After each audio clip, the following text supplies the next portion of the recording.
Basically दोस्तों जो मेरे पिताजी हैं, बिहार की जो राजधानी है पटना, नाम सुना है आप लोगों ने? कितने लोगों ने नहीं सुना पटना का नाम? पटना का नाम नहीं सुना बेटा आपने? मैं टेस्ट कर रहा था फिजिकली, यहां मेंटली कहीं और तो नहीं चले गए, बराबर हो आप यहां। इधर एक छोटा सा एक कस्बा है मोकामा, मेरे पिताजी मोकामा के रहने वाले हैं, मोकामा से थे। लेकिन कहते हैं कि आदमी अपने शहर में जब अपने परिवार की जरूरतों को पूरा नहीं कर पाता तो अपने परिवार की जरूरतों को पूरा करने के खातिर कोई दिल्ली जाता है, कोई मुंबई जाता है, कोई कलकत्ता जाता है, कोई बंगाल जाता है और कोई दुबई जाता है, कोई अरब जाता है। ऐसा ही हमारे बिहार और झारखंड की प्रथा है ना भाई। बिहार और झारखंड अलग अलग है क्या? अरे वो तो अब अलग हो गया, वरना था तो एक ही, हाँ कि ना? तो हर जगह की कहानी तो वही थी। आज से 40 साल पहले मेरे पिताजी भी अपने परिवार की जरूरतों को पूरा करने के खातिर पटना डिस्ट्रिक्ट के मोकामा से निकलकर आज से 40 साल पहले आगरा गए थे और अपने परिवार की जरूरतों को पूरा करने के खातिर वही उन्होंने काम करने की शुरुआत की थी। और बचपन से मेरी पढ़ाई लिखाई आगरा में ही हुई। जब ये बिजनेस मुझे पहली बार देखने का मौका मिला, उस समय दोस्तों मैं इलेक्ट्रॉनिक्स इंजीनियरिंग का मैं सेकेंड ईयर का स्टूडेंट हुआ करता था। पहली बार किसी व्यक्ति ने मेरे घर पर आकर मुझे इस बिजनेस के बारे में समझाया और मुझे बताया कि जी इस बिजनेस की वजह से सप्ताह में 2 लाख और महीने में 8 लाख रुपया कमाया जा सकता है। महीने में कितना? महीने में कितना? सच्ची बात बताना। जब कोई व्यक्ति आपको घर में आकर अगर समझाता है पहली बार कि आप यहां से महीने में 8 लाख कमा सकते हैं, दिल से बताना, भरोसा होता है क्या? भरोसा होता है क्या? मुझे भी नहीं हुआ। मैंने उनसे बड़े प्यार से बोला कि देखो साहब, आज मैं इंजीनियरिंग कर रहा हूं, वो भी कोई प्राइवेट कॉलेज से नहीं, सरकारी कॉलेज से। उसके बावजूद आज मुझे इस बात का भरोसा नहीं कि जब मेरी इंजीनियरिंग पूरी हो जाएगी तो पूरी होने के बाद भी मुझे साल में 8 लाख रुपए का पैकेज मिलेगा या नहीं। और आप यहां पर कह रहे हो कि बगैर बीटेक किए आदमी यहां से महीने का 8 लाख कमा सकता है। ऐसे कैसे हो सकता है? अरे बीटेक करने के बाद तो आदमी को साल में 8 लाख नहीं मिल रहा और आप यहां पर कहते हो कि बगैर डिग्री लिए यहां पर महीने में आदमी 8 लाख कमा सकता है। यकीन नहीं हुआ। लेकिन दोस्तों, अगर जिस व्यक्ति ने इस बिजनेस के बारे में आपको समझाया और बताया हो, अगर वो आदमी दूसरे मोहल्ले का रहने वाला है, दूसरे शहर का रहने वाला है, तो हो सकता है उस व्यक्ति की तरक्की के बारे में आपको कभी पता नहीं चलेगा। ऐसा होता है कि नहीं? लेकिन मेरा नसीब अच्छा था कि जिस व्यक्ति ने मुझे इस बिजनेस के बारे में समझाया और बताया था, वो व्यक्ति दूसरे मोहल्ले के रहने वाले नहीं थे, दूसरे शहर के रहने वाले नहीं थे, बल्कि मेरे घर के बराबर ही एक मकान को छोड़कर ही उनका दूसरा मकान था। मेरे ना कहने के बावजूद वो लगातार इस काम को करते चले गए। और जब इस बिजनेस की वजह से उनकी आमदनी महीने में नहीं बल्कि सप्ताह में जब लाखों रुपया होने लगी, तो मेरे भी दिल और दिमाग में कुछ कुछ होने लगा। मैं भी मनी मन सोचने लगा, लाख रुपए सप्ताह कमाना आज कोई छोटी मोटी बात नहीं, बहुत बड़ी बात है। और मेरे भी दिल में लगने लगा कि अगर यहां से अगर सप्ताह का लाख रुपया ना सही, अगर महीने में भी अगर लाख रुपया अगर आने लगा मुझे, तो मेरी तो लॉटरी लग जाएगी, मेरी तो किस्मत बदल सकती है। क्योंकि साहब, आज भी हिंदुस्तान में महीने का लाख रुपया कमाना बहुत बड़ी बात है। मानते हैं आप लोग?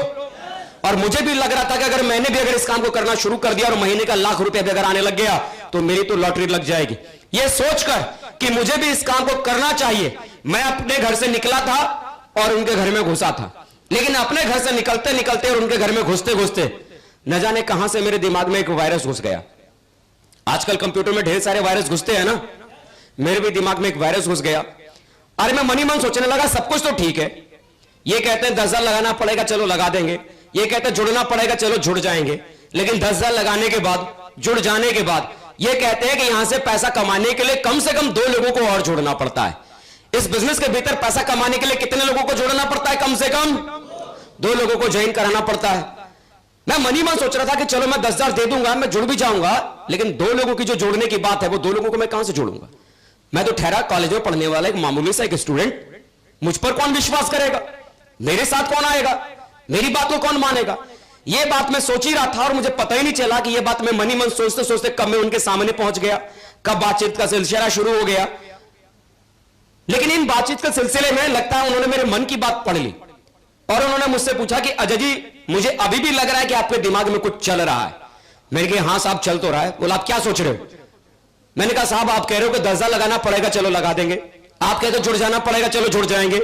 10,000 लगाने के बाद, जुड़ जाने के बाद अगर मेरे साथ 2 लोग अगर नहीं जुड़े तो फिर मैं आपके जैसा पैसे वाला कैसे बनूंगा? फिर आपके जैसे मेरे पास में गाड़ी कैसे आएगी? फिर आपके जैसा मेरा पास बड़ा घर कैसे होगा? तो उन्होंने उस समय दोस्तों मेरे सवाल का जवाब नहीं दिया, बल्कि उस जवाब देने की जगह मुझसे पलट कर उन्होंने मुझसे सवाल पूछा। जानना चाहेंगे उन्होंने मुझसे क्या सवाल पूछा? जानना चाहेंगे? कितने लोग जानना चाहेंगे? क्या बात है, एक जोरदार ताली पहले सबसे पहले आप सभी के लिए। उन्होंने मुझसे पूछा कि अजय जी मुझे एक बात बताओ, मरने के बाद एक मुर्दा कितने लोगों के कंधे पे चलता है? कितने? मेरी भी जनरल नॉलेज थोड़ी सी ठीक ठाक थी, मैंने भी उनसे कहा साहब 4। उन्होंने बोला अजय जी अगर मरने के बाद एक मुर्दा अगर अपने लिए 4 कंधों का इंतजाम कर सकता है तो क्या लगता है जिंदा रहते हुए मुर्दे का 50% काम 2 कंधों का इंतजाम आपसे नहीं हो सकता क्या? ये बात जैसे ही सुनी, ये बात एकदम तीर की तरह सीने में चुभ गई कि बोला यार अगर जिंदा रहते अगर 2 आदमी अगर मुझ पर भरोसा नहीं कर पाए तो क्या गारंटी है कि मरने के बाद जब 4 की जरूरत पड़ेगी वो 4 आ ही जाएंगे। बोला अब दिमाग में एक ही बात आ गई, कुछ हो चाहे ना हो लेकिन मरने से पहले मां कसम 2 आदमी को तो पक्का जोड़ के दिखाऊंगा। सिर्फ ये सोचकर आज से 7 साल पहले इस काम को करने की मैंने शुरुआत की थी कि कुछ भी हो लेकिन 2 आदमी को मरने से पहले तो पक्का मैं जोड़ के दिखाऊंगा। ये सोचकर 7 साल पहले जब इस काम को करने की शुरुआत की और समझाने के लिए जब मैं निकला तो पापा जी की दी हुई मेरे पास में एक साइकिल थी, जिस साइकिल से मैं स्कूल कॉलेज और ट्यूशन पढ़ने के लिए जाता था। मेरे पिताजी इससे पहले मजदूरी करते थे और बड़ी मुश्किल से 7,000 महीना कमा पाते थे समझाने के लिए। और मैं समझाता किसको था? अपने साथ पढ़ने वाले कॉलेज के दोस्तों को नहीं, क्योंकि अपने दोस्तों को समझा तो दूंगा, उन्हें अच्छा भी लगेगा, वो जुड़ना भी चाहेंगे, लेकिन जुड़ने के लिए क्या लगता है साहब? क्या लगता है साहब? पैसा। पैसा तो उनके पास था नहीं ना। वो फिर क्या कहते, पापा को समझाओ, पापा के समझ में आएगा तो जुड़ेंगे। जब अंत में पापा को ही समझाना है तो बेटे को क्यों समझाओ, डायरेक्ट पापा को समझाओ। सही है कि नहीं? तो मैं किनको समझाने लगा? जिनकी उम्र 40 साल की थी, जिनकी उम्र 50 साल की थी, जिनकी उम्र 55 साल की थी, ऐसे लोगों को मैं इस बिजनेस के बारे में समझाने लगा। जब मैं किसी 40 साल की उम्र के व्यक्ति को इस बिजनेस के बारे में समझाने के लिए जाता था और उनसे बड़े प्यार से बोलता था कि अंकल जुड़ जाओ, करोड़पति बन जाओगे, तो अंकल मुझसे बड़े प्यार से पूछते थे कि बेटा पहले एक बात बता, तूने अब तक कितना करोड़ कमाया? तो मैं कहता था अंकल पहले आप जुड़ोगे तभी तो कार्यक्रम शुरू होगा। तो अंकल भी हंसते हुए कहते थे कि बेटा देख, चोर भी है ना कम से कम अपना मोहल्ला छोड़ के चोरी करता है। बेटा तूने तो मोहल्ले का पहला वाला घर मेरा ही पकड़ लिया, दूसरे मोहल्ले वाले को फंसा। अपने मोहल्ले वालों को क्यों फंसा रहा है? अपने मोहल्ले वालों को बेवकूफ क्यों बना रहा है? मुझे लगा कमाल है, मैं तो अंकल को करोड़पति बनाने की बात बता रहा हूं और अंकल तो फंसने फंसाने वाली बात बता रहे हैं। समझ में नहीं आया ये क्या चल रहा है भाई। आदमी तो किसी भी व्यक्ति को 10,000 कमाने का रास्ता बताने के लिए कोई किसी के पास में नहीं आता। अरे 5,000 कमाने का रास्ता बताने के लिए कोई किसी के पास में नहीं आता। मैं तो उनको 8 लाख कमाने का रास्ता बता रहा हूं, उनको समझ में क्यों नहीं आ रही? उनको फंसने फंसाने वाली बात क्यों आ रही है, लग रही है? मुझे समझ में नहीं आ रहा था कि क्यों ऐसा सोच रहे। जब मैं किसी 50-52 साल के किसी व्यक्ति को इस बिजनेस के बारे में समझाने के लिए जाता था और उनसे बड़े प्यार से बोलता था कि बाबा जुड़ जाओ, करोड़पति बन जाओगे, तो बाबा अपने सफेद बालों को दिखाते थे। बेटा ये देख रहा है? मैं भी बड़े गौर से देखता था और मनी मन सोचता था यार शाहरुख खान के जैसे तो हैं। वो अलग बात थी, मैं बोल नहीं पाता था। और वो कहते थे कि बेटा ये देख रहा है ना, एक्सपीरियंस, अनुभव। वो मुझे आज तक समझ में नहीं आया कि बालों की सफेदी का एक्सपीरियंस है क्या लेना देना है साहब। यार एक बात बताओ, अगर कोई आदमी अगर इस दुनिया में अगर पैदा हुआ है और जिंदगी में वो कुछ भी ना करे तो क्या उसे काले बाल सफेद नहीं होंगे क्या? एक्सपीरियंस। चलो ठीक है साहब, बुजुर्ग आदमी थे, उन्होंने पूछा कि बेटा एक बात बता, अब तक तूने कितनी कंपनी ज्वाइन की? मैंने कहा बाबा मेरी तो पहली है। बोला बेटा तेरी तो पहली है, जितनी तेरी उम्र है ना उतनी कंपनी को मैं ज्वाइन करके छोड़ चुका हूं। अगर ऐसी कंपनी से अगर कोई करोड़पति बनता ना तो अंबानी के बाद बेटा दूसरा नाम तो मेरा ही आता हिंदुस्तान में। बोला बेटा ऐसी कंपनियों के चक्कर में फंस के कोई करोड़पति नहीं बनता, किसी का मोटर बंगला कार नहीं आता, कोई दौलत वाला नहीं बनता। बेटा इधर होता क्या है, पहले आदमी अपना 10,000 फंसाता है और जिसका 10,000 फंस गया ना बेचारा वो अपने 10,000 निकालने के चक्कर में 10 को फंसाता है, और उसका जिसका 10,000 फंस गया बेचारा वो अपने 10,000 निकालने के चक्कर में 10 को फंसाता है। और ऐसे फंसने फंसाने वाला कार्यक्रम चलता रहता है, करोड़पति कोई नहीं बनता। मुझे लग रहा था कमाल है यार, बाबा को तो इस उम्र में करोड़पति बनाने की बात बता रहा था, बाबा ने तो बच्चा समझ के गोल गोल घुमा दिया और तो और सलाह दे दी कि बेटा तू किन चक्करों में फंसा पड़ा है, तू इंजीनियरिंग कर रहा है उधर ही कर, इन सब में कोई भविष्य नहीं रखा। उधर अगर तू कर गया तो कल को बाबू बनेगा, अधिकारी बनेगा, तेरा बड़ा नाम होगा, तेरी बड़ी इज्जत होगी। ये तो उन बेरोजगारों का काम है जिनके पास कोई रोजगार नहीं है, तेरे पास तो फिर भी बढ़िया डिग्री है, उधर ध्यान दे, बेकार की चीजों मत फंस। समझ में नहीं आ रहा था। मैं लोगों की जिंदगी बनाने की बात कर रहा था और लोग न जाने से क्या समझ रहे थे। शुरुआत में दोस्तों इस बिजनेस के भीतर, इस बिजनेस के बारे में मैंने 256 लोगों को इस बिजनेस के बारे में मैंने समझाया। कितने लोगों को? 6 महीना लगा और 6 महीने तक मैं 256 लोगों को इस बिजनेस के बारे में समझाया। लेकिन मजे की बात, जुड़ा कोई भी नहीं था, जुड़ा कोई भी नहीं था। और मैं मन ही मन क्या सोचा था कि हे भगवान, तूने कौन सी मनुष्य वाली कलम से मेरी किस्मत लिखी थी। अरे एक भी मुर्गा अगर फंस जाता तो कम से कम मैं भी कहता कि मुर्गा फंसाने वाला काम मुझको भी आ गया। कोई फंस ही नहीं रहा था, कार्यक्रम ही नहीं शुरू हो रहा था। आदमी जब बहुत मेहनत करता है, लगातार कोशिश करता है, जब आदमी के पास में इस बिजनेस में रिजल्ट नहीं आते तो आदमी को याद किसकी आती है? याद किसकी आती है? जब आप बहुत मेहनत करते हैं, उसके बाद भी आपके पास में रिजल्ट नहीं आ रहे, उसके बाद भी लोग आपके साथ नहीं जुड़ रहे, तो आदमी को किसकी याद आती है? किसकी? अपलाइन की, सीनियर की। अरे क्यों मजाक करते हो साहब? उस कमीने की याद आती है जिसने अपने को फंसाया था, बोला था करोड़पति बनेगा। शुरू शुरू में अपलाइन और सीनियर कहां समझ में आता है? शुरू शुरू में क्या लगता है? कमीने ने फंसा दिया। और जब अपना कुछ नहीं चलता तो उसी की गर्दन पकड़ने के लिए पहुंच जाते। और जब मैं भी इतने सारे लोगों को समझाने बताने के बाद कोई नहीं जुड़ा तो मैं भी पहुंच गया उन्हीं के पास। और मैंने बोला देखो साहब, आप तो कहते थे करोड़पति बनेगा, तेरा बड़ा महल होगा, तेरी बड़ी गाड़ी होगी। बोला बड़ी गाड़ी और करोड़पति तो छोड़ो साहब, या तो कोई जुड़ने को तैयार नहीं हो रहा, और तो और लोग मजाक और उड़ा रहे कि बेटा फालतू की चीज है, यहां कुछ भी नहीं होगा, यहां ये नहीं होगा, वहां वो नहीं होगा, और तो और बच्चा समझ के लोग गोल गोल घुमा रहे। बताओ क्या होगा मेरा? बताओ कैसे मेरी जिंदगी बदलेगी? बताओ मैं कैसे आगे बढ़ूंगा?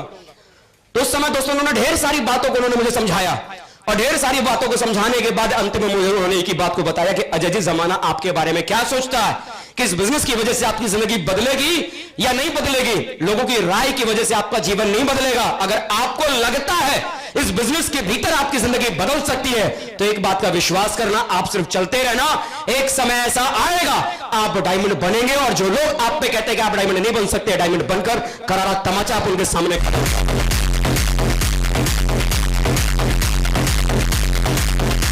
Thank you. इसी तरह के दोस्तों बहुत बड़े बड़े प्रोग्रामों में जाता था और वहां मैं देखता था कि दूध बेचने वाला आदमी लाखों रुपया महीना कमा रहा है, एक सब्जी बेचने वाला आदमी लाखों रुपया महीना कमा रहा है। आपने यहां भी देखा राजकुमार जी हाई स्कूल पास, एक मोबाइल बेचने वाले एक आदमी आज लाखों रुपया महीना कमा रहा है। ऐसे ही मैं ढेर सारे लोगों को देखता था और उन्हें देखने के बाद मेरे दिमाग में एक ही बात आती थी, यार ये भी तो मेरे जैसे ही छोटे परिवार से थे, इनको भी तो भगवान ने मेरे जैसे ही 2 हाथ 2 पैर देके भेजा है। अगर ये व्यक्ति कर सकता है तो मैं क्यों नहीं कर सकता? उनको देख देख कर हौसला आता था और लगता था कि हाँ कर सकते हैं। सिस्टम के भीतर गया, ट्रेनिंग लेना शुरू किया, ये काम कैसे होता है धीरे धीरे से समझना शुरू किया। और धीरे धीरे जब समझना शुरू किया तो इस काम को करने का तरीका समझ में आया। और बराबर तरीका सीखने के बाद जब दोस्तों से करना शुरू किया तो इस बिजनेस के भीतर मैं सिल्वर भी बना।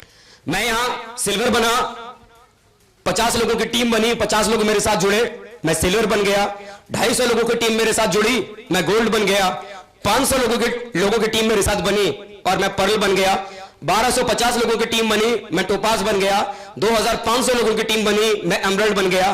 5000 लोगों की टीम बनी और इस बिजनेस के भीतर मैं रूबी बन गया। और 8 फरवरी 2015 मेरी जिंदगी का सबसे खूबसूरत और सबसे बड़ा दिन, जिस सपने को लेकर लोग डायरेक्ट सेल इंडस्ट्री में आते हैं, 8 फरवरी 2015 इस बिजनेस के भीतर मेरी 10,000 लोगों की टीम पूरी हुई और इस बिजनेस के भीतर मैं डायमंड बन गया। जिस सपने को लेकर आया था कि मैं यहां पर डायमंड बनूंगा, सिर्फ 3.5 साल में, 3.5 साल में इस बिजनेस के भीतर मैं डायमंड बन गया। और इन 3.5 साल में वो 6 महीना भी शामिल है जिन 6 महीनों में कोई भी आदमी मेरे साथ जुड़ा नहीं था। उसके बावजूद 3.5 साल में मैं डायमंड बना। 2 अक्टूबर 2017 मैं इस बिजनेस के भीतर वीनस बना, यानी 50,000 लोगों की मेरी टीम पूरी हुई और मैं वीनस बन गया। आज इस बिजनेस के भीतर मुझे 7.5 साल आज पूरा हुआ है, 7 साल 6 महीना आज इस बिजनेस के भीतर हुआ है।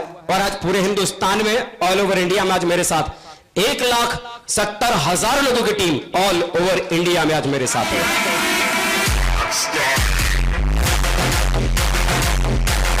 Thank you. 1,70,000 लोग उस व्यक्ति के साथ आज हैं 7.5 साल में, जिस व्यक्ति ने जब 7.5 साल पहले इस काम को करने की शुरुआत की थी, उस व्यक्ति को इस बात का भी भरोसा नहीं था कि उस व्यक्ति के साथ 2 लोग जुड़ सकते हैं या नहीं। दोस्तों, इस बिजनेस में जुड़ने के बाद हम अक्सर करके हम सोचते हैं पता नहीं मेरे साथ काम होगा कि नहीं, पता नहीं मेरे साथ कोई जुड़ेगा कि नहीं, पता नहीं कोई मुझ पर विश्वास करेगा कि नहीं, पता नहीं मेरा बंगला बनेगा कि नहीं, पता नहीं मेरी कार बनेगी कि नहीं, पता नहीं मैं भी कभी इस बिजनेस में डायमंड बनूंगा कि नहीं। हम सोचते बहुत ज्यादा हैं। विश्वास कीजिए, जिंदगी सोचने से नहीं बदलती है। जब आप लगातार इस बिजनेस की ट्रेनिंग को लेने के बाद लगातार आप करते चले जाएंगे, करते चले जाएंगे, करते चले जाएंगे, करते चले जाएंगे, जिस दिन आपकी जिंदगी में 7.5 साल गुजरेगा, पलट के देखना उन 7.5 साल के बाद आपके पीछे चलने वालों की गिनती सैकड़ों में नहीं बल्कि वो गिनती हजारों में होगी। शर्त इतनी है, सिर्फ चलते चले जाए, सिर्फ चलते चले जाए। क्या चलते रह